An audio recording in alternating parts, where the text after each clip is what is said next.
រឿងជាចំរៀងមានន័យស្រណោះអាឡ័យនឹកអូ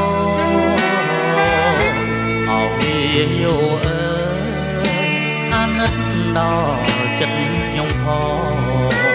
រៀបរួមក្នុងនេះមកត្រង់មានចំពោះស្នា13មិថុនាបញ្ចាំងរឿងពិតប្រាប់ថានេះហើយជីវិតរឿងពិតលើលោកីបងបានជួបអូននៅជុំរុំប្រទេសថៃជាស្នេហ៍មួយ